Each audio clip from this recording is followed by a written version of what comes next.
नमस्कार दोस्तों, स्वागत है आप सभी का हमारे प्लेटफॉर्म पे। आज हम लोग बात कर रहे थे, पढ़ रहे थे हम लोग कि अपना 8वां मॉड्यूल चल रहा था पावर सप्लाई सर्किट के बारे में, है ना। उसमें हम लोग पहले पढ़ रहे थे सेमीकंडक्टर डायोड के बारे में। ठीक है, तो सेमीकंडक्टर क्या होता है ना। उसमें क्या क्या चीज़ अशुद्धि मिलाने से सेमीकंडक्टर के क्या क्या प्रकार बनते हैं। जैसे एक होता है पी प्रकार का, दूसरा होता है एन प्रकार का। इन सब प्रकार के बारे में हमने पढ़ लिया। ठीक है, और सेमीकंडक्टर का जो स्ट्रक्चर होता है उसको भी हमने देखा था।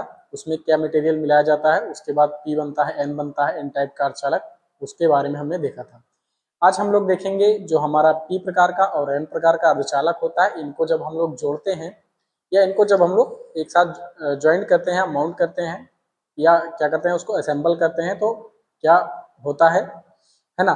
तो उस तरह से अगर हम पी और एन को एक साथ मिलाते हैं तो उसको मिलाने से क्या बनता है, हमारा पी एन एक जंक्शन बनता है, यानी पी एन जंक्शन डायोड बनता है। उसके बारे में हम लोग देखते हैं। ठीक है, तो यहाँ पर आप लोग हेडिंग बना सकते हैं। हमारा जो हेडिंग होगा वो होगा पी एन जंक्शन। ठीक है, तो इसमें क्या होता है, एक हमारा पी प्रकार का अर्धचालक होता है, दूसरा एन प्रकार का अर्धचालक होता है। बोला है कि जब एक पी प्रकार के अर्धचालक और एक एन प्रकार के अर्धचालक जुड़ जाते हैं तो पी एन संधि नामक दो पदार्थों के मध्य एक संपर्क तल, जिसे पी एन संधि कहते हैं, निर्मित होता है। इस संधि का अपूर्व अभिलक्षण यह है कि यह संधि एक दिशा में धारा प्रवाह करने और दूसरी दिशा में धारा प्रवाह को रोकने की क्षमता रखता है। ठीक है, तो अगर हमने क्या किया कि जो दोनों हमारे पी लेयर है और जो एन लेयर है, इनको आपस में जब मिलाते हैं तो जहां पे मिलता है वहां पर एक ज्वाइंट का तल बनता है, यानी एक सतह बनती है। उस सतह को बोला जाता है हमारा पी एन संधि कहते हैं। ठीक है, और बोल रहा है कि इसका एक अभिलक्षण यह होता है कि जो इस प्रकार का जो स्ट्रक्चर होता है ये धारा को एक दिशा में जाने की अनुमति देता है, दूसरी दिशा में धारा के प्रवाह को क्या करता है, रोकता है। ठीक है, अगर हम लोग देखें तो जो स्ट्रक्चर होगा हमारा, इस तरह से स्ट्रक्चर बनता है। यहाँ पर एक तरफ होता है हमारा P और दूसरी तरफ होता है हमारा N। ठीक है, इस तरह से हमारे क्या बनते हैं, P और N मिलाकर एक स्ट्रक्चर बनता है जिसको बोला जाता है PN। ठीक है, अब ये जहाँ पे जुड़े हुए हैं, ये वाला जो हमारा सरफेस है, ठीक है, ये वाला जो तल है, इसी तल को बोला जाता है PN संधि बोला जाता है। क्या बोला जाता है, PN संधि। ठीक है, इसी तल को हम लोग क्या बोलते हैं, पीएन संधि बोलते हैं, जहां पर क्या है, हमारा पी और एन क्या है, आपस में जुड़ा हुआ है। अब इसमें क्या होता है, हमारे जो मेजोरिटी में होते हैं वो होते हैं यहाँ पे होल्स होते हैं, और माइनॉरिटी में जो होता है हमारे इलेक्ट्रॉन्स यानी माइनस वाले आयन होते हैं। और हमारे यहाँ पे क्या है, मेजोरिटी में होते हैं हमारे इलेक्ट्रॉन और यहाँ पे माइनॉरिटी में होते हैं हमारे पॉजिटिव वाले आयंस या होल्स होते हैं, जो क्या होते हैं, वो हमारे मेजोरिटी में होते हैं। ठीक है, तो इस तरह से क्या है, हमारा पी और एन लेयर को जब हमने मिलाया है तो एक हमारा एक सतह बनती है। उस सतह को क्या कहा जाता है, हमारा पीएन संधि कहा जाता है।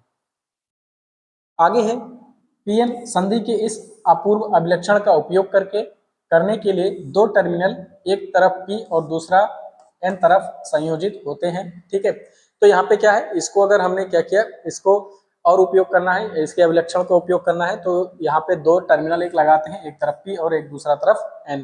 ठीक है, तो ऐसे पीएन संधि जिसमें टर्मिनल संयोजित होते हैं उसको कहा जाता है डायोड। क्या कहते हैं इसको, डायोड। ठीक है, अगर पीएन संधि में क्या किया हमने, दो टर्मिनल हमने बना दिए, है ना, एक टर्मिनल इधर का, एक टर्मिनल क्या हो गया, इधर का। तो ऐसा जब स्ट्रक्चर हमारा बन जाता है तो इसको बोला जाता है डायोड। क्या बोलते हैं, डायोड। इसको क्या बोला जाता है, हमारा डायोड।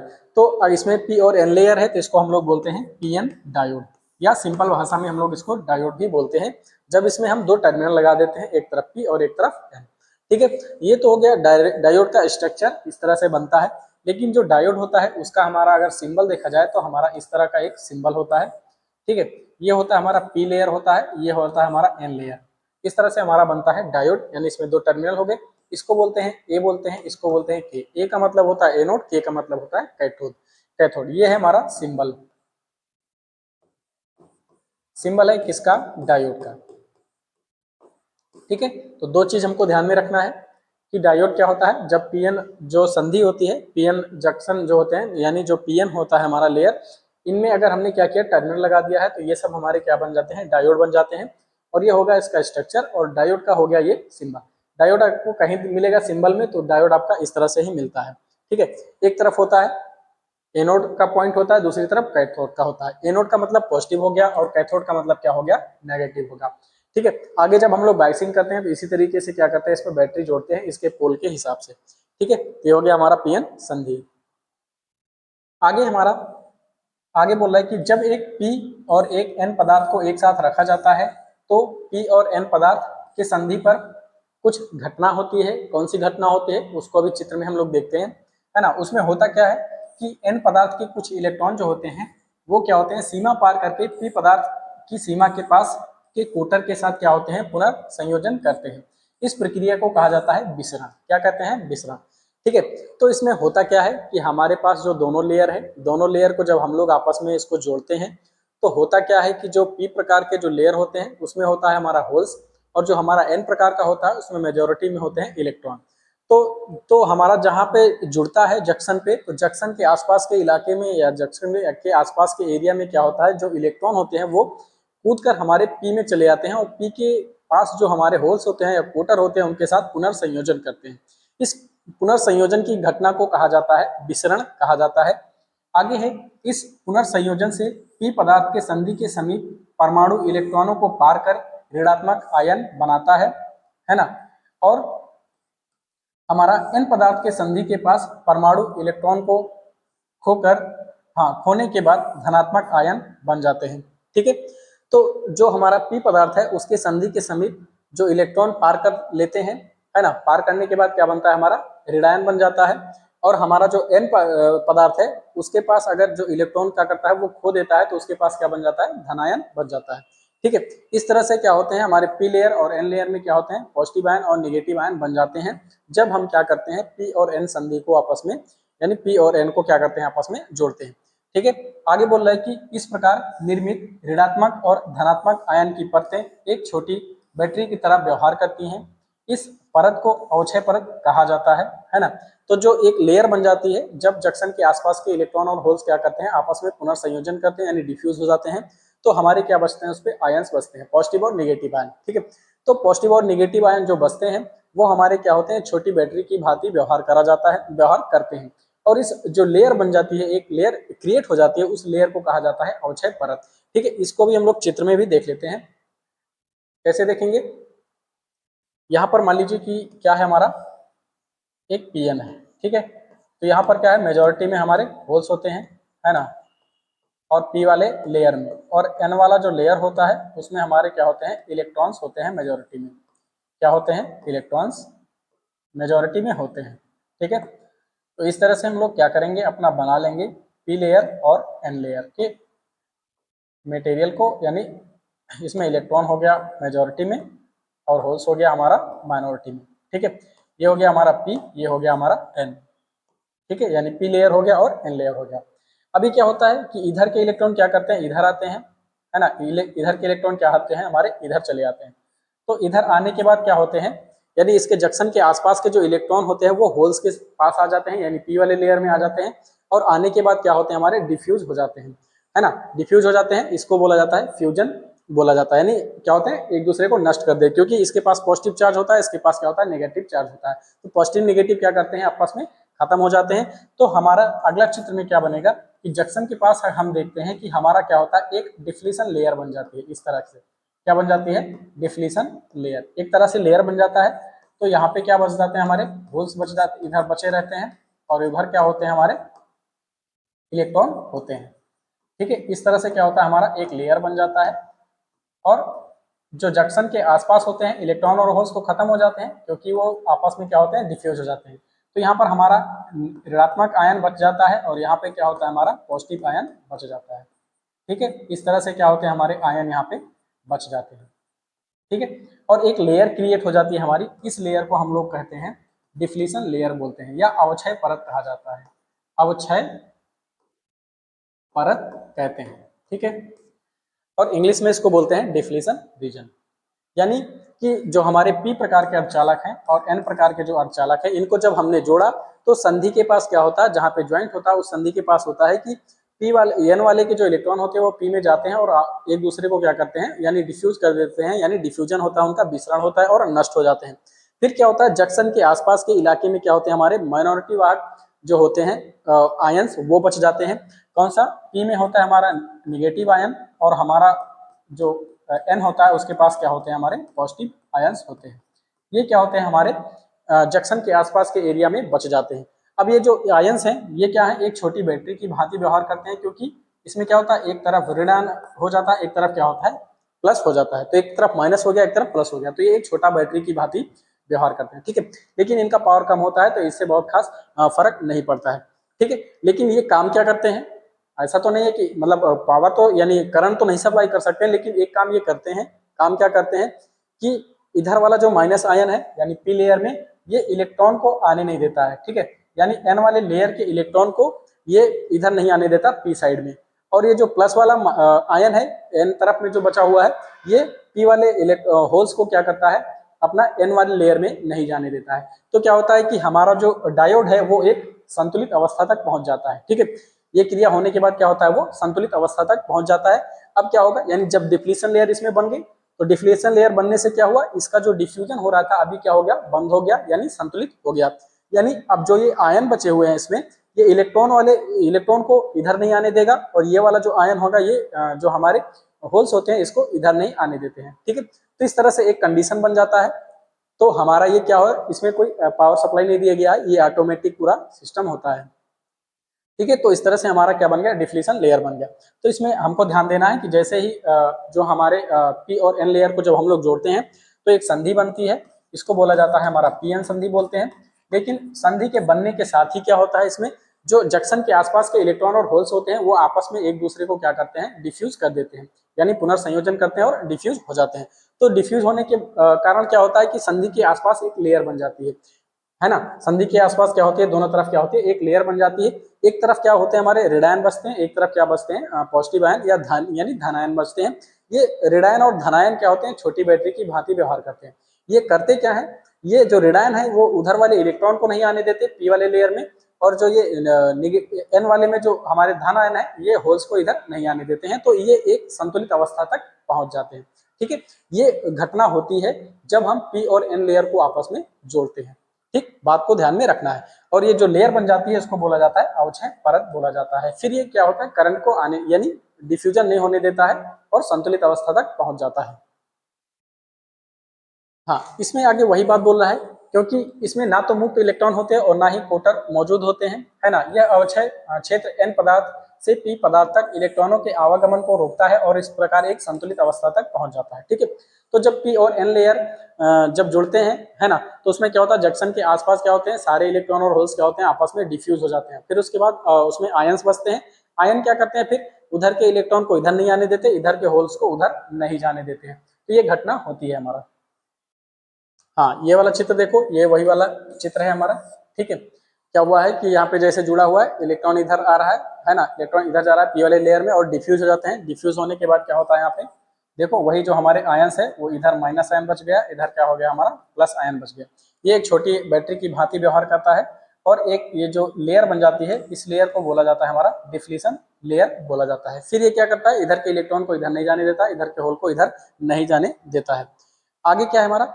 आगे बोल रहा है कि संधि पर, हाँ, संधि पर निगेटिव और पॉजिटिव आयन के कारण स्थापित आंतरिक वोल्टेज को वोल्टा रोधन विभव कहा जाता है। ठीक है, तो जो संधि के आसपास जो क्या है? हमारे पॉजिटिव और निगेटिव आयन है उनके कारण क्या होता है? एक आंतरिक वोल्टेज होता है।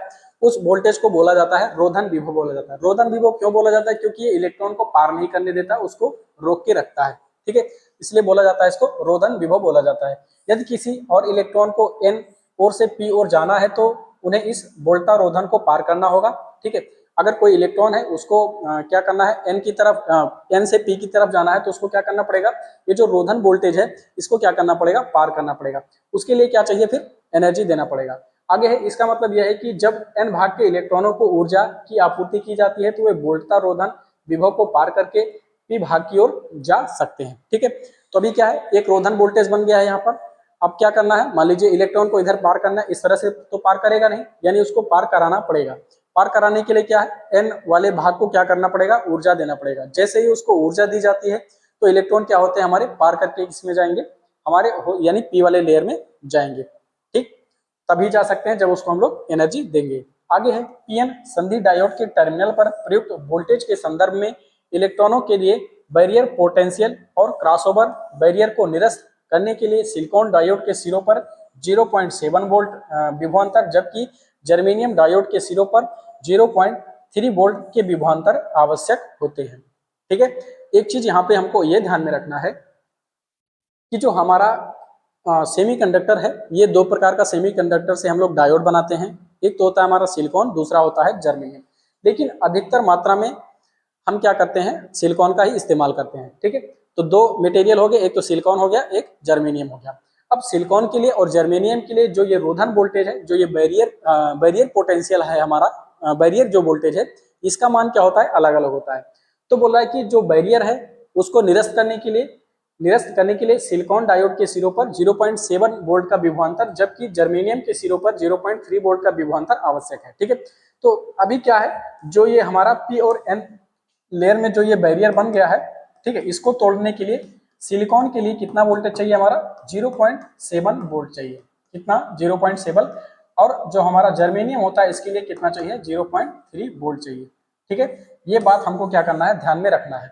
अगर जैसे सिलिकॉन को हमने क्या किया, 0.7 वोल्ट दिया तो इसका बैरियर क्या होता है, टूट जाता है। और जो हमारा जर्मेनियम होता है इसको अगर हमने 0.3 वोल्टेज दे दिया तो इसका बैरियर क्या होता है, टूट जाता है। ठीक है, ये चीज याद रखना है, पेपर में डायरेक्ट पूछ लेता है कि सिलिकॉन के लिए बैरियर वोल्टेज कितना होता है और जर्मेनियम के लिए जो बैरियर वोल्टेज होता है वो कितना होता है। ठीक है, तो 0.7 वोल्ट पर क्या होता है, सिलिकॉन डायोड का बैरियर टूट जाता है, और जो हमारा जर्मेनियम होता है इसका 0.3 वोल्ट पर क्या होता है, इसका बैरियर टूट जाता है। तो ये चीज हमको ध्यान में रखना है। ठीक है, तभी हमारा काम करेगा। जब हम इतना मिनिमम वोल्टेज देते हैं तो हमारा क्या करता है, काम करने लगता है। आगे हमारा जब रोधन विभव, हाँ, जब रोधन विभव एक बार, जो हमारा पोटेंशियल बैरियर है वो अगर एक बार वोल्टेज, बाहर से कोई वोल्टेज हम देते हैं, बाहर से वोल्टेज आरोपित करने के कारण निरस्त हो जाता है, तो संधि पर धारा का प्रवाह स्वतंत्र रूप से होता है। इस स्थिति को डायोड का अग्रदिशिक अभिनत कहा जाता है। ठीक है, तो मान लीजिए हमने बाहर से क्या किया, जो हमारा डायोड है या जो हमारा पीएन है उसको हमने क्या किया, बाहर से कोई वोल्टेज दे दिया। बाहर से वोल्टेज देने से क्या होगा कि अगर मान लीजिए उसका बैरियर टूट गया, बैरियर टूटने से क्या होगा, उसमें धारा प्रवाहित होने लगेगी। बैरियर टूटा का मतलब धारा प्रवाहित होगा। ठीक है, धारा प्रवाहित होगा तो इस घटना को बोला जाता है डायोड का अग्रदिशिक अभिनत बोला जाता है, यानी फॉरवर्ड बायसिंग बोला जाता है। क्या बोला जाता है, फॉरवर्ड बायस, फॉरवर्ड बायस। ठीक है, फॉरवर्ड बायस में क्या होता है, जो हमारा डायोड होता है उसके माध्यम से करंट फ्लो करता है। एक और बायस होता है, आगे बोल रहा है कि जब आरोपित बाह्य बैटरी की ध्रुवता को हम चेंज करते हैं तो रोधन विभव को निरस्त करने की अपेक्षा बाह्य बैटरी वोल्टेज रोधन विभव में जुड़ जाती है और इसलिए संधि के माध्यम से कोई धारा प्रवाहित नहीं होती है। इस स्थिति में डायोड उत्क्रम अभिनत में होता है। ठीक है, तो इसमें अभी हम चित्र के माध्यम से देख लेंगे कि बैटरी का जो पोलरिटी है हमने जब मान लीजिए बदल दिया तो क्या होगा, अभी जो हमारा डायोड था वो फॉरवर्ड होने की बजाय क्या हो गया, रिवर्स हो गया। क्या हो गया, रिवर्स, यानी जो उसका रोधन वोल्टेज था वो घटा नहीं, रोधन वोल्टेज क्या हुआ, उल्टा बढ़ गया। यानी बैरियर अभी कम होने के बजाय क्या हुआ, बैरियर बढ़ गया। जब बैरियर बढ़ जाएगा तो क्या होगा, उसके माध्यम से कोई करंट नहीं फ्लो करेगा। तो वैसी घटना को बोला जाता है उत्क्रम अभिनत या रिवर्स बोलते हैं, रिवर्स बायस बोला जाता है। ठीक है, तो दो चीज हमको ध्यान में रखना है, एक होता है फॉरवर्ड बायस, एक होता है रिवर्स बायस। ये फॉरवर्ड बायस और रिवर्स बायस होता कैसे है, जब हम डायोड को क्या करते हैं, पावर सप्लाई देते हैं, बाहर से बैटरी देते हैं।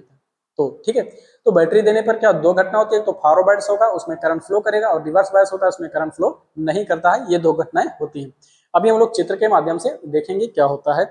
आगे बोल रहा है कि चूंकि पीएन संधि डायोड है ना, चूंकि पीएन संधि डायोड में धारा अग्र अभिनत होने पर प्रवाहित होता है और उत्क्रम अभिनत होने पर प्रवाहित नहीं होता है, इसलिए डायोड को एक दिशीय धारा स्विच कहा जाता है। ठीक है, तो जो हमारा डायोड है फॉरवर्ड बायस में क्या करता है, करंट को फ्लो करता है, लेकिन रिवर्स बायस में करंट को फ्लो नहीं करता है। इसलिए डायोड को हम लोग क्या बोलते हैं, एक दिशीय धारा स्विच कहा जाता है। यानी ये स्विच की भांति व्यवहार करता है जो हमारा करंट को एक डायरेक्शन में जाने की अनुमति देता है, इसलिए इसको बोला जाता है एक दिशीय धारा स्विच बोला जाता है। आगे है पी ए और एन टर्मिनल से संयोजित दो लीड कैथोड और एनोड के रूप में जाने जाते हैं।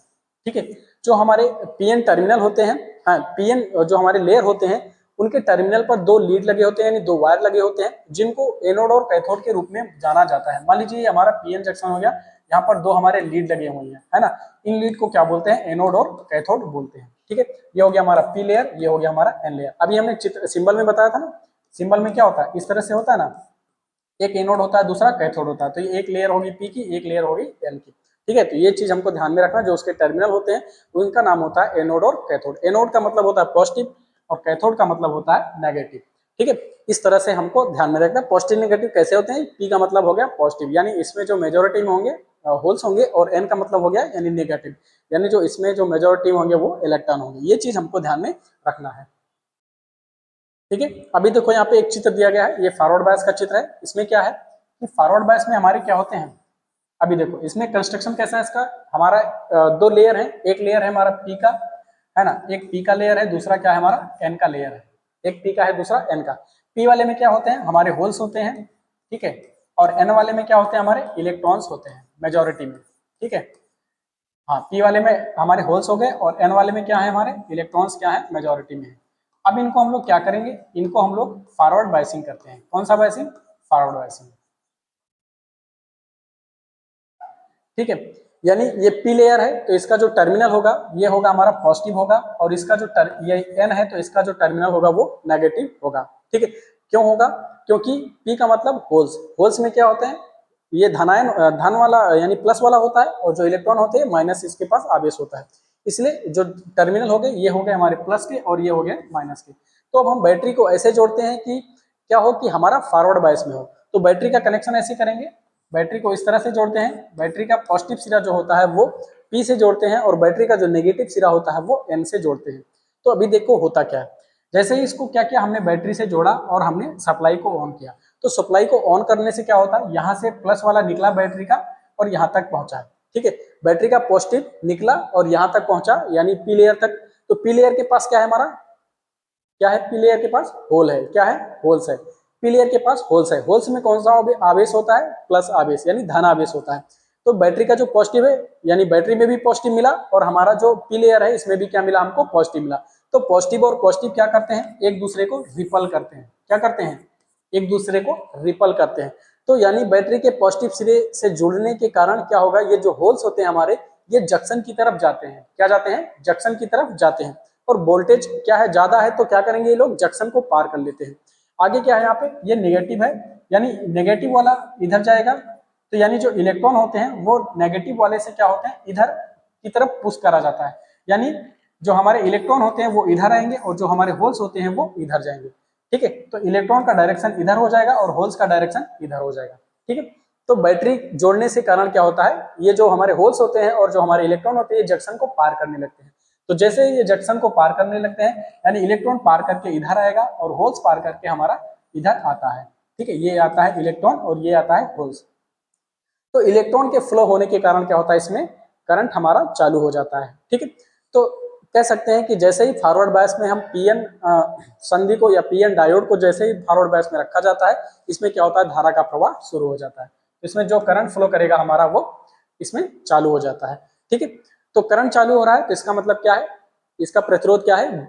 कम है। ठीक है, इसका जो रेजिस्टेंस होगा, आर का वैल्यू जो हो जाएगा वो लो हो जाएगा जब इसमें करंट प्रोवाइड करा जाता है। तो एक चीज हमको और ध्यान में रखना है कि अगर डायोड हमारा फॉरवर्ड बायस में होता है तो उसका जो रेजिस्टेंस होता है वो लो होता है।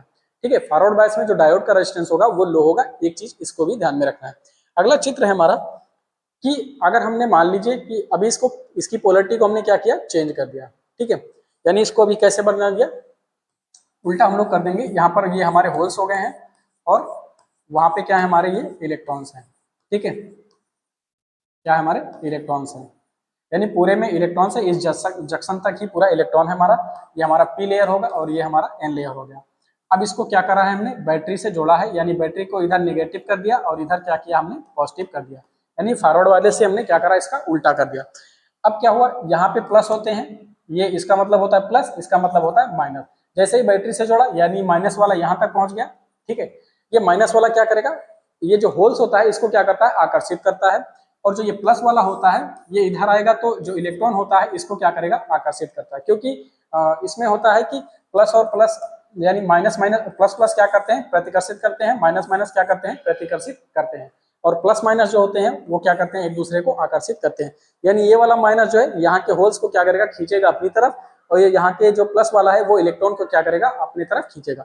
तो जो हमारे इधर होल्स हमारे इधर चले जाएंगे और इलेक्ट्रॉन हमारे इधर चले जाएंगे, तो क्या होगा, जो हमारा जंक्शन है इस पे क्या होगा, बैरियर इसका कम होने के बजाय क्या होगा, बैरियर बढ़ता जाएगा। ठीक है, यानी सारे के सारे होल्स इधर चले जाएंगे और सारे के सारे इलेक्ट्रॉन किधर चले जाएंगे, इधर चले जाएंगे। ठीक है, तो क्या होगा, हमारा होल्स इधर जाएंगे, इलेक्ट्रॉन इधर जाएंगे, तो बैरियर हमारा चौड़ा हो जाएगा, यानी बैरियर इसमें बढ़ जाएगा। बैरियर बढ़ने के कारण क्या होगा, इसमें कोई करंट नहीं फ्लो होगा, जो हमारा करंट का मान होगा वो कुछ नहीं होगा, यानी करंट क्या हो जाएगा, फ्लो नहीं करेगा। अगर इसमें करंट नहीं फ्लो कर रहा है, यानी इसमें करंट अगर नहीं फ्लो कर रहा है, तो इसका जो रेजिस्टेंस होगा वो क्या होगा, हमारा हाई होगा। ठीक है, तो एक चीज हमको ध्यान में रखना है कि रिवर्स बायस में क्या होता है, हमारा करंट नहीं फ्लो करता है। करंट नहीं फ्लो करने का कारण क्या है कि इसका रेजिस्टेंस बढ़ गया और इसका बैरियर भी क्या हो गया, बढ़ गया। ठीक है, बैरियर बढ़ने से क्या होगा, करंट इसमें फ्लो नहीं करेगा, और करंट नहीं फ्लो कर रहा है तो इसका रेजिस्टेंस हमको बढ़ा हुआ प्रतीत या मिलता है। ठीक है, तो दो चीज हमको याद में रखना है कि जैसे ही फॉरवर्ड बायस में अगर हम डायोड को रखते हैं तो क्या होता है, उसका बैरियर कम हो जाता है, यानी इलेक्ट्रॉन और होल जंक्शन को पार करके चलने लगते हैं और हमारा धारा प्रवाह चालू हो जाता है, किसमें, फॉरवर्ड बायस में। और धारा प्रवाह होने के कारण क्या होता है, उसमें जो रेजिस्टेंस होता है वो हमारा लो हो जाता है। रिवर्स बायस में क्या होता है, इसका बैरियर क्या होता है, चौड़ा होने लगता है। क्यों, क्योंकि होल्स को इधर खींच लिया जाता है और इलेक्ट्रॉन को उधर खींच लिया जाता है। इसके कारण क्या होगा, बैरियर चौड़ा होगा और इसमें कोई करंट नहीं फ्लो करेगा। जब कोई करंट फ्लो नहीं होता है किसी भी सर्किट में, तो क्या होता है, उसका जो रेजिस्टेंस होता है वो बढ़ा हुआ हमको मिलता है। ठीक है, इस तरह से आगे है, कहानी वही है। बोला है कि डायोड को अग्र अभिनत यानी फॉरवर्ड बायस में करने के लिए एनोड को बैटरी के पॉजिटिव टर्मिनल से और कैथोड को बैटरी के नेगेटिव टर्मिनल से संयोजित किया जाना चाहिए। जब कोई डायोड अग्रदिशिक स्थिति में होता है तो टर्मिनल के बीच प्रतिरोध कुछ ओम से लेकर 10 के गुणज के कुछ ओम तक रहता है, यानी इसका रेजिस्टेंस रहता है कुछ ना कुछ, लेकिन कम रहता है। ठीक है, जब क्या होता है, हमारा डायोड फॉरवर्ड बायस में होता है। फॉरवर्ड बायस में होने से क्या होगा, करंट फ्लो होगा। करंट फ्लो होने की वजह से क्या होता है कि उसमें जो उसके जो अंदर जो रेजिस्टेंस होता है वो कम दिखाता है। आगे बोला है कि इसीलिए जब डायोड अगर अभिनत में होता है, धारा स्वतंत्र रूप से प्रवाहित होती है। यानी जब क्या होगा, डायोड फॉरवर्ड बायस में होगा और तो उसमें क्या होता है, जो करंट होता है वो स्वतंत्र रूप से प्रवाहित होता है। आगे बोला है दूसरी ओर जब एक डायोड रिवर्स बायस में होता है तो टर्मिनल के बीच प्रतिरोध कई दसियों मेगा ओम के क्रम में बहुत अधिक होगा।